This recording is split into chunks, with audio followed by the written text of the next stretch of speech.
I was under the bridge when the headlights froze me in place. Rain dripped from the concrete. My daughter clung to my side, shivering under the thin blanket. And then I heard his voice. Low, certain, familiar. "My God," he said, "you look just like her." I turned. The man standing there was supposed to be dead. My grandfather. My whole life, my father told me his father had died before I was born. A tragic accident, he claimed. No photographs, no stories, nothing but a silence so absolute it felt like a wound. I believed him, because children believe. Until that night under the bridge. Until the man with silver hair and eyes sharp as broken glass reached out his hand and told me he was very much alive and had been searching for me. He took us to his mansion. Marble floors, fireplaces taller than me, a world of chandeliers and shadows, where silence felt expensive. My daughter ran her tiny fingers across velvet curtains while I stood frozen, my mind splintering.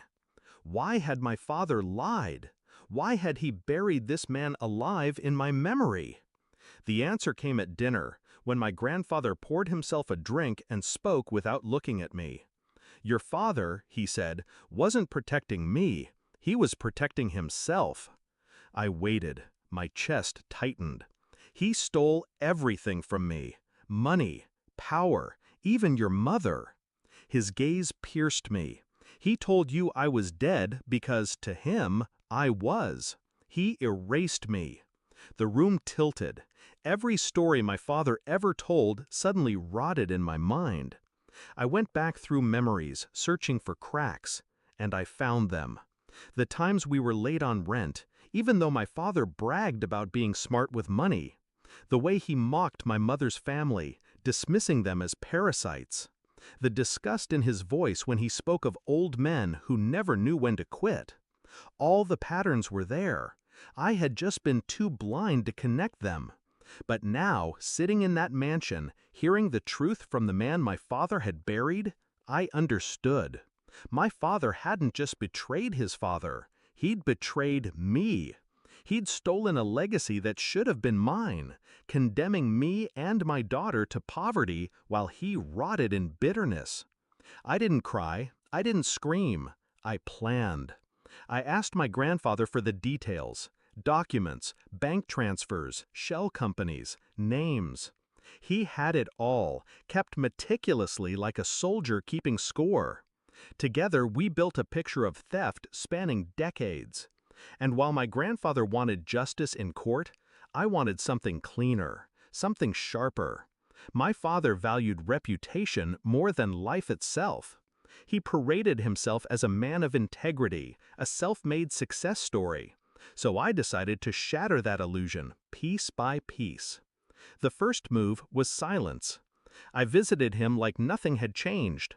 He welcomed me coldly, asked about my mistakes, mocked my struggles.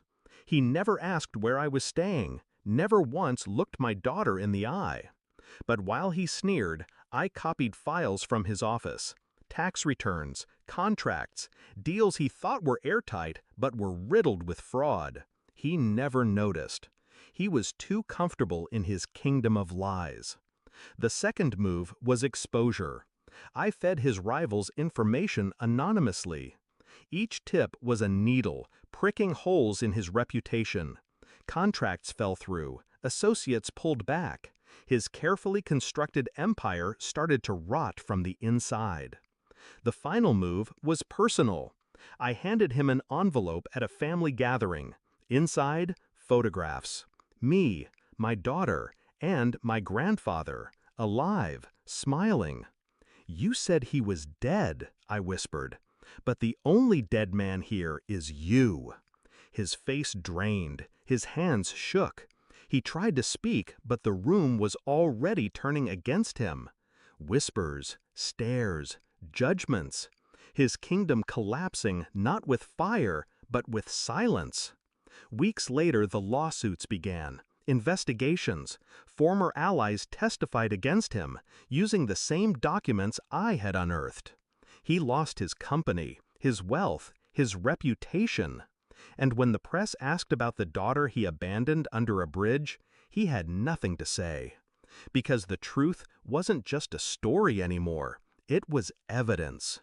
Now I live in the mansion my father stole from me. My daughter plays in gardens she once only dreamed of. My grandfather sits at the head of the table again, a king resurrected. Do I feel pity for my father? No. He wrote his own ending the day he buried a man alive in my memory. He thought lies could erase blood, but blood remembers. And I'll never forget the night my grandfather found me in the dark, because that was the night I finally saw who my father really was.